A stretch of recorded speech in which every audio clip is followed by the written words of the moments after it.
Hey there, hunters. Welcome back to the Gunner's Guild. Today we're going to do a short discussion about food skills for Gunner, what they do, and what setups we have for them.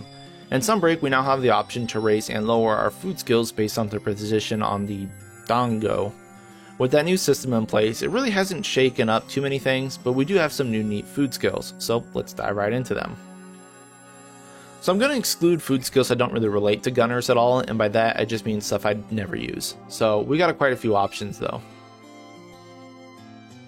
First on the list is the Adrenaline Dango, or Heroics essentially. It boosts your attack and defense when your HP is below 10. The easiest way to secure that is with the other food. We're going to talk about Moxie, but we'll get to that in a minute. But let's talk about Heroics. Heroics level 1 is honestly not bad. Most level 1 food skills are pretty much meaningless at the bottom, but this one actually still boosts your attack by 30%. Level 2, which is the base form of it, increases your attack by 35%. And level 3 and 4 also provide 50 and 100 defense, which honestly is kind of pointless because you're going to die anyway. Heroics food is actually key to freestyle runs, and it's extremely easy to set up now with the dereliction skill, bombs, taking a quick hit, it's easy peasy. And 35% more damage is the biggest modifier in the game, so yeah, it's good. I don't use it, but you really shouldn't sleep on it. And now we're at Moxie, which is always paired with Adrenaline or Heroics. This prevents you from dying if you take a hit when you're above 40 HP. Level 1 only has actually a 50% chance to activate, so yeah, if you want to roll those dice, go for it. Level 2 onward is 100% chance that you're safe for that one hit. Level 3 and 4 also provide you with a heal when it activates, level 3 giving you a 20 HP heal and level 4 giving you a 40 HP heal. It's pretty minor, but it's something. Honestly, level 1 is good if you want to risk it, but level 2 is honestly the best. You really don't need the extra heals on 3 and 4, so I'd rather put something else up there anyway. Next food skill is Fighter. This is a stamina reduction food skill that's mainly used for bow and dual blades. Each level gives you a reduced cost of stamina consuming actions like blocking, rolling, and sprinting. Level 1 at the bottom is only 10% off, and then it goes up by 10% each time. So level 2 is 20%, level 3 is 30%, and level 4 is 40% reduced stamina cost of actions. Level 4 Fighter is pretty dang good for bow, and I honestly recommend that be the top of your bow like every time. I'll briefly cover a specialist. I don't really use it, but it does increase your status application, which I guess is kind of useful. It adds 2, 3, 4, and then 5 more statuses as you upgrade it. It's solid for Blade Masters because you're just constantly hitting, but for Gunners, like we do 80 status per shot on level 2 MOs, so adding 5 on top of that is pretty much a nothing. I don't really recommend using that at all. Defender, if you'd like to use it, has a chance to reduce your incoming damage taken. If you're struggling with Master Rank hunts, Defender is pretty good.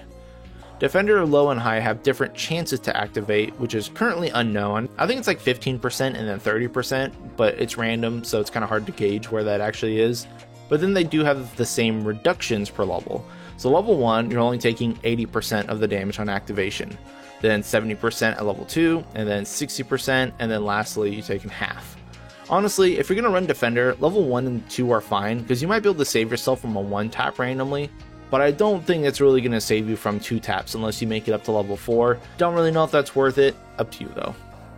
Alright, Marksman. This one is Gunner specific food. Marksman has a chance on hit to make your bolts do more damage, and it's a little tricky. So level 1 has a 30% chance to deal 5% more damage. That's pretty minor, it's like 1.5% more damage. Level 2 is a 30% chance to deal 10% more damage. This is what we had in Base Rise, and that's cool. It's a 3% average damage increase for food, that's fine. Now level 3 is a 90%, yes 90% chance to deal 5% more damage. It's solid and consistent, it's 4.5% more damage on average there. And level 4 is only a 60% chance it went down, but it does provide 10% bonus damage, so that's 6% more damage on average.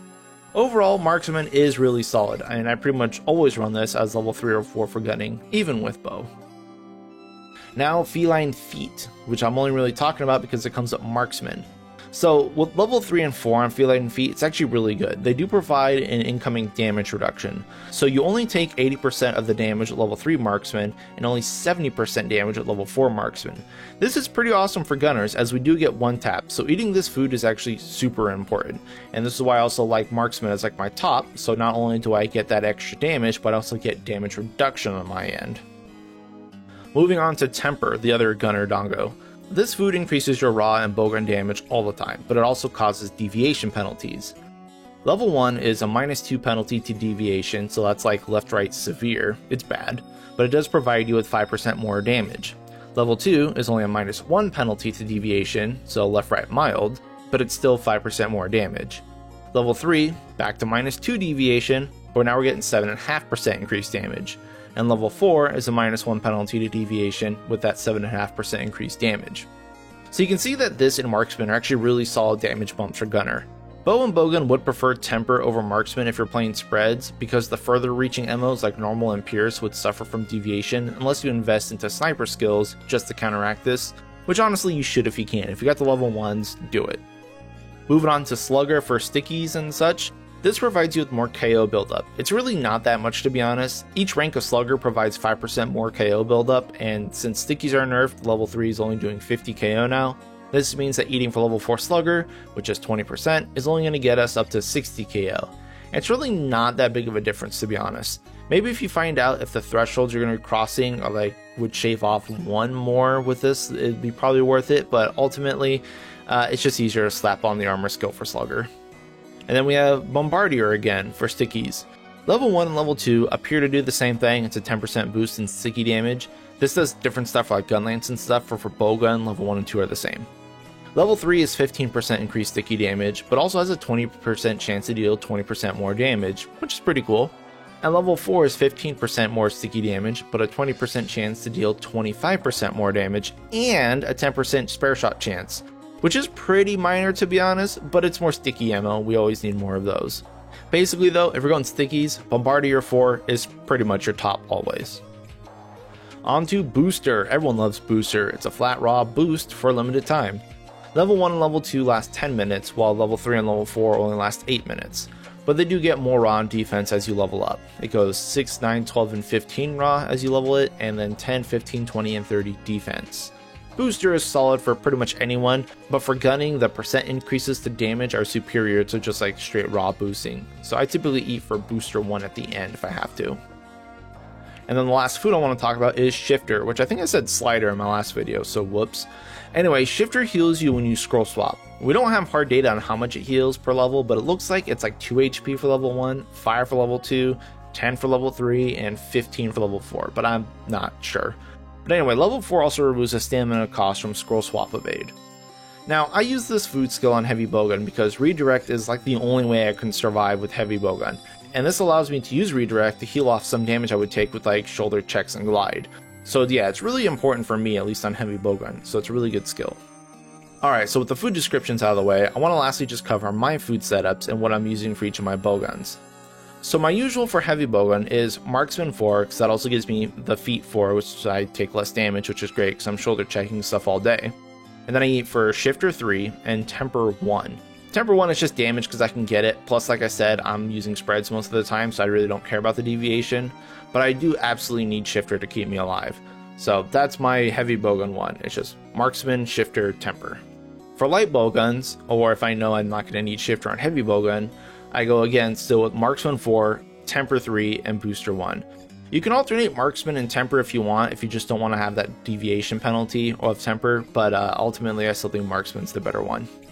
For stickies, which I don't use anymore, it would be Bombardier 4, Slugger 3, just because, and then Booster 1. Marksman and Temper don't affect sticky ammo, so the only way to get more damage in is getting the raw from Booster. For bow, I typically do Fighter 4 for the stamina reduction, and then Marksman 3 for the damage, and then Temper 1. Although again, if you don't like the deviation, you can swap that out for Booster or trade with Marksman 3, or if you have the slots, put in Sniper, but I don't think you're going to have the slots available. And that's basically my food skills for my gunning stuff. So I hope you all learned something about food. Thank you all for watching, and good luck out there, hunters.